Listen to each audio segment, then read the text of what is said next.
Bonjour, je m'appelle Maryse Bouchard, je suis professeure de santé environnementale à l'École de santé publique de l'Université de Montréal et je suis aussi titulaire de la chaire de recherche du Canada sur les contaminants environnementaux et la santé des populations.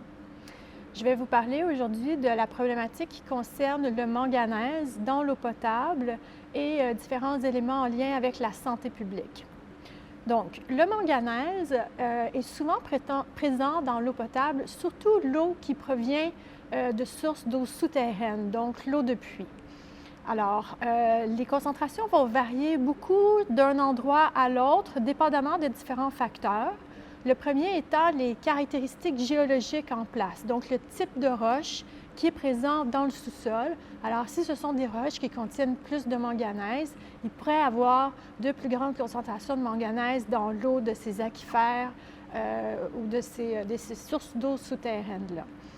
La seconde caractéristique importante, c'est le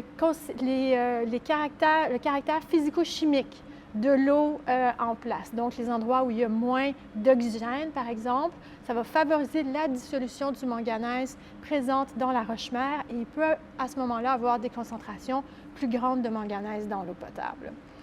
Donc, l'eau souterraine est souvent utilisée pour la consommation humaine et c'est pour ça donc qu'on s'inquiète de la présence de cet élément potentiellement toxique pour la santé humaine. Et en plus, souvent, l'eau souterraine n'est pas traitée avant d'être consommée par l'être humain.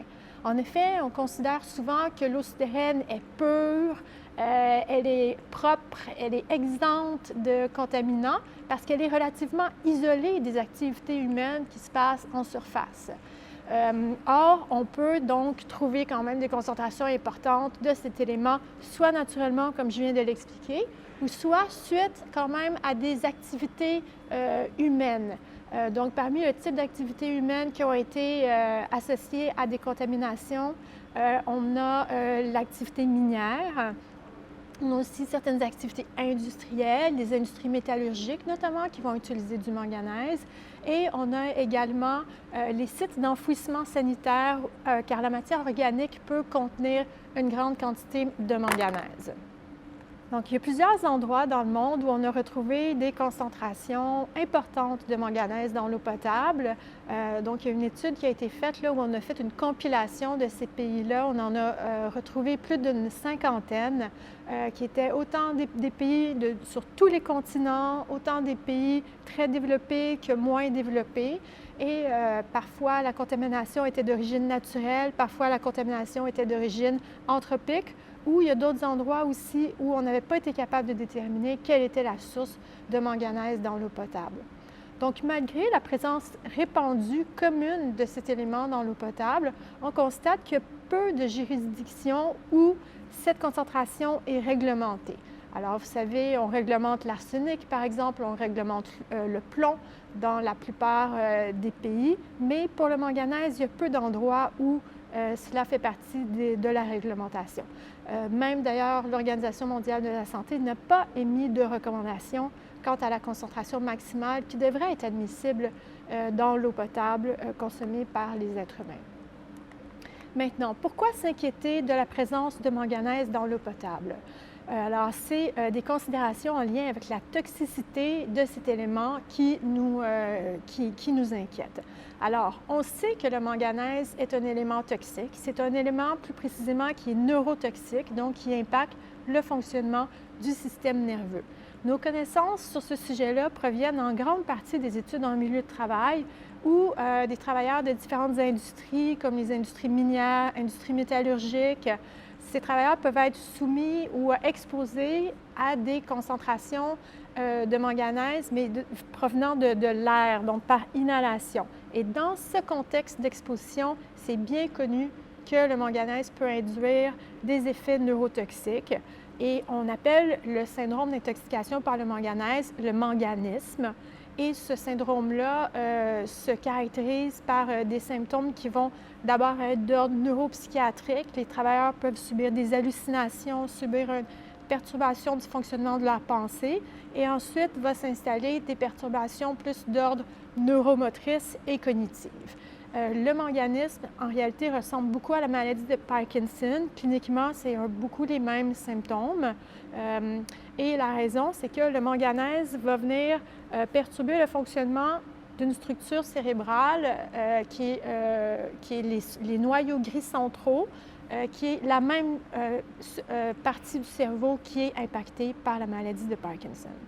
De nos jours, il est plus rare de voir des cas aussi graves d'intoxication au manganèse, mais des études plus récentes ont montré que même à des niveaux d'exposition inférieurs à ceux nécessaires pour induire le manganisme, il peut quand même y avoir chez les travailleurs exposés par voie aérienne des effets qui vont toucher la motricité, la cognition et même l'humeur.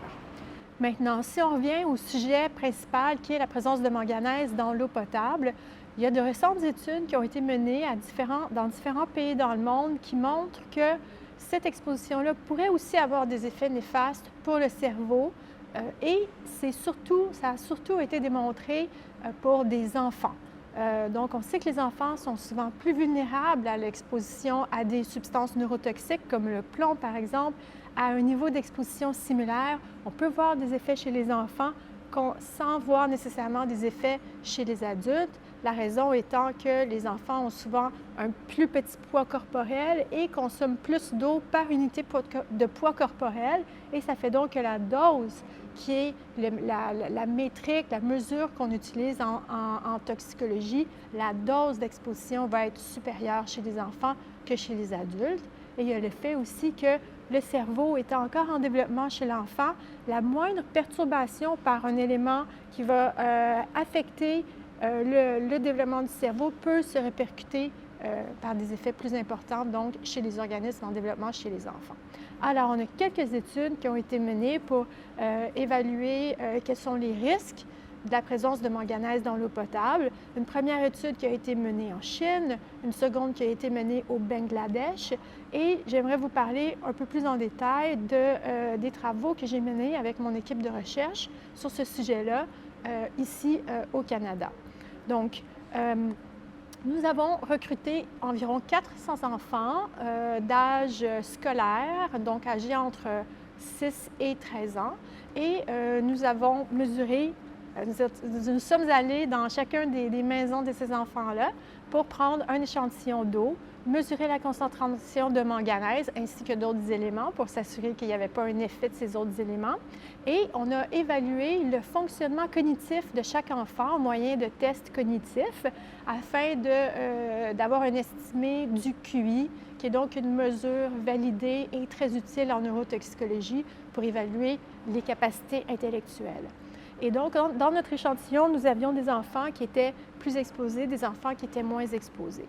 Et je vous présente donc une représentation graphique de nos résultats qui montre la relation entre la présence de manganèse dans l'eau du robinet au domicile des enfants et le QI.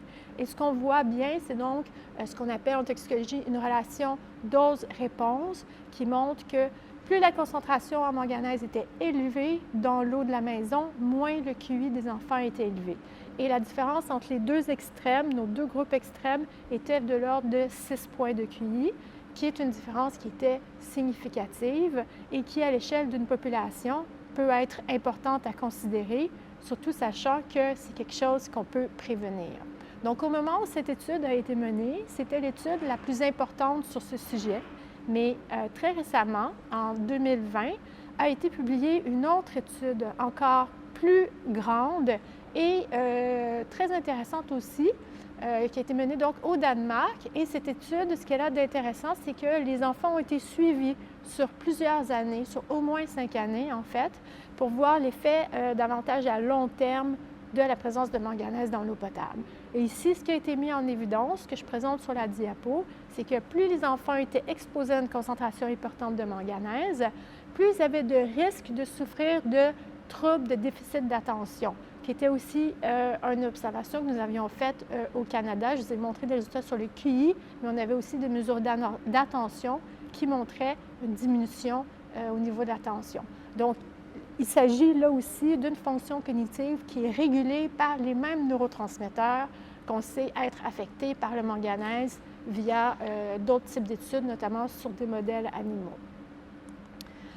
Maintenant, Il y a récemment une revue de la littérature qui a été faite pour établir qu'on peut maintenant conclure que le manganèse est un élément neurotoxique qu'on devrait considérer donc au même titre que le plomb, l'arsenic, le mercure, le BPC comme étant une substance qu'il faut contrôler, un élément qui peut donc être dangereux pour le neurodéveloppement des enfants, un consensus scientifique à cet effet-là.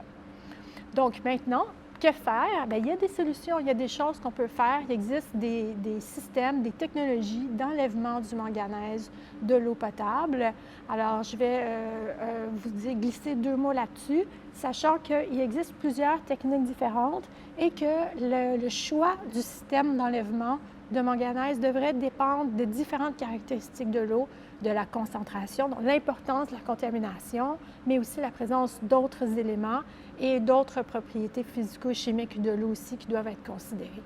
Quand même, un choix qui est souvent adopté, c'est un système d'enlèvement en 2 étapes, un traitement au sable vert où on commence par ajouter un produit oxydant. Souvent, c'est le permanganate de manganèse qui va être ajouté. Et ça va permettre de faire flocculer le manganèse qui est sous forme ionique dans l'eau. Ça va le faire flocculer, donc il va devenir en plus grosses molécules. Et ensuite, on va pouvoir filtrer ce manganèse-là sur un lit de sable filtrant.